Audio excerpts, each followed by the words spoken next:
মালদার গাজল ব্লকের অন্তর্গত বাবুপুর গ্রামে গমের জমিতে ভয়াবহ অগ্নিকাণ্ডের ঘটনায় ব্যাপক চাঞ্চল্য সৃষ্টি হয় এলাকায়। বেশ কয়েক বিঘা গম আগুনে পুড়ে ছাই হয়ে যায়। আর কয়েকদিনের মধ্যে জমি থেকে গম কাটার কাজ শুরু হতো, কিন্তু হঠাৎ আগুন লেগে যাওয়ায় গমের জমিতে কিভাবে আগুন লাগলো তা খতিয়ে দেখছে স্থানীয় বাসিন্দারা। মনে করছেন কোনো ব্যক্তি বিড়ি সিগারেটের আগুন ফেলে দেয় জমিতে, তা থেকে এই অগ্নিকাণ্ডের ঘটনা। 15 থেকে 20 জন গম চাষি ক্ষতি হয়েছে বলে জানা গেছে। প্রায় 35 থেকে 40 বিঘা গম পুড়ে নষ্ট হয়ে যায়। ক্ষতিগ্রস্ত হয় চাষিরা। স্থানীয় বাসিন্দারা গাজল পুলিশ প্রশাসনকে খবর দেয়। তারপর খবর দেওয়া হয় ফায়ার ব্রিগেডকে। পুলিশ ছুটে আসেন। পাশাপাশি দক্ষিণ দিনাজপুর থেকে একটি দমকল ইঞ্জিন আসে। ফায়ার ব্রিগেড কর্মীরা দমকল ইঞ্জিন নিয়ে আসার আগে পর্যন্ত স্থানীয় বাসিন্দারা সকলে হাত লাগিয়ে প্রায় 80 থেকে 90% আগুন নিভিয়ে দেয়। যদিও আগুন লাগার প্রায় 1 ঘন্টার পরে এসেছে দমকলের ইঞ্জিন, তার মধ্যে গ্রামবাসীরা অধিকাংশই নিভিয়ে ফেলে। গ্রামবাসীদের দাবি করেন গাজলে দমকল কেন্দ্র হওয়ার কথা ছিল, কিন্তু তা হয়নি। গ্রামবাসীদের দাবি সরকার তাদেরকে ক্ষতিপূরণের ব্যবস্থা করুক বলে জানিয়েছেন চাষিরা। গাজলে যদি দমকল কেন্দ্র থাকতো খুব তাড়াতাড়ি আগুন নেভানো সম্ভব হতো। আগুন লাগা শোনা মাত্রই ছুটে যান উত্তর মালদা লোকসভা কেন্দ্রের কংগ্রেসের প্রার্থী Mostak Alam. Bureau report, Hind news. আগুন সেরকম কিছু দেখতে পাইনি, সামান্য একটু হিট ছিল এর মধ্যে, গমের এর মধ্যে, ওইটুকু আমরা কাজ করি। ঘটনাটা হয়েছে, এটা কোথায় হয়েছে?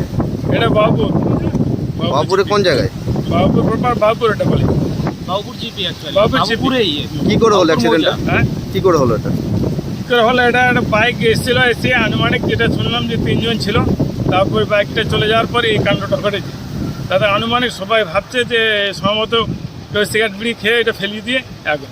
কতগুলো জমি ক্ষতিগ্রস্ত হয়েছে? মোটামুটি 30-35 আনুমানিক লাশও হতে পারে। প্লাসও হতে পারে। আগুন নিয়ন্ত্রণ করার পিছনে কারা ছিলেন? গ্রামবাসী?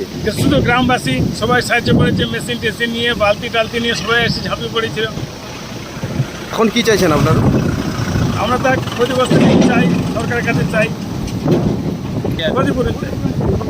গভর্নমেন্ট আমাদেরকে এটা মানে সুরাহা করুক। আর দিয়েছে কীভাবে ধরিয়েছে সেটা তো আমরা বলতে পারবো না। আমরা কৃষিজীবী মানুষ, কৃষি সংসার চালাই। এখন সেই কৃষি যদি ভিত্তায় যদি নষ্ট হয়ে যায় তাহলে আমরা সংসার চালাবো কীভাবে?